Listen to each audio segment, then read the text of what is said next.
Well, it is another wild Wednesday here at the Dakota News Now studio. This morning we're joined by Allison Goad with Education Specialist at the Great Plains Zoo here in Sioux Falls. Hi. Hello. This looks absolutely prehistoric.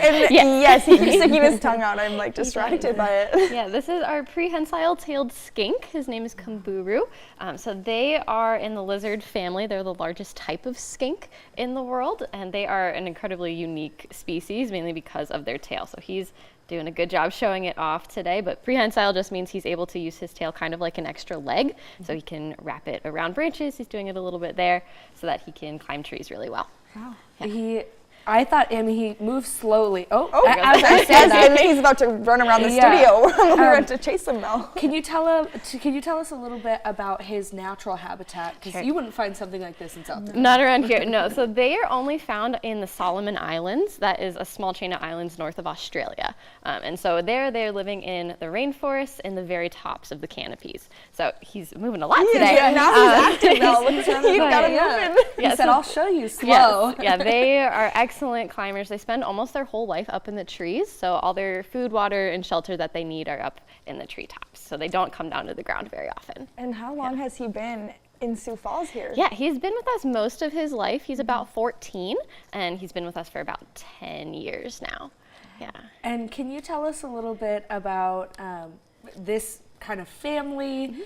He just looks prehistoric. Yes, is all they I can do. think. Yeah, so skinks are usually the types of lizards that look a little bit more like dinosaurs. Yeah. They have a more triangular face compared to other lizards, which would be a little bit more round. So that is something that's a little bit different for them, and they're a little bit more closely related to snakes than something like a bearded dragon would be. His face does kind of look snake-like. A little bit, yeah. What does he eat then, normally? Yeah, so he's an herbivore, so they're really only eating leaves and flowers. Sometimes they'll find fruit up in those trees, but really, yeah, flowers are their favorite things. And so they might catch a bug by accident if it's sitting on whatever they're trying to eat, but it's not what they go for. So they stick to their plants. And now, for November, it's very warm here, but obviously it gets pretty cold in South Dakota. Yes.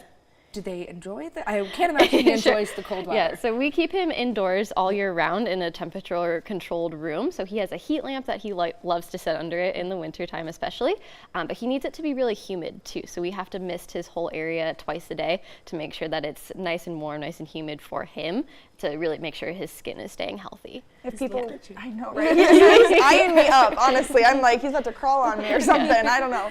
So if people want to find him at the zoo, where's he located typically? Yeah, so he's one of our education ambassador animals. So he's always behind the scenes unless we bring him out for a program like this. So you don't see him on a normal visit, but he comes out. He might make an appearance at our creature features, on our Zoomobile programs, at Bookworms, all of our different programming. And talking about that programming, I don't think we've really talked about this here on the 9 a.m. show. Can you tell us, if you're a teacher, if you're a librarian, if you're whoever you are and want to look into those programs, how can you? Yeah, absolutely. All of our information's on our website, so we are able to do Zoomobiles year round.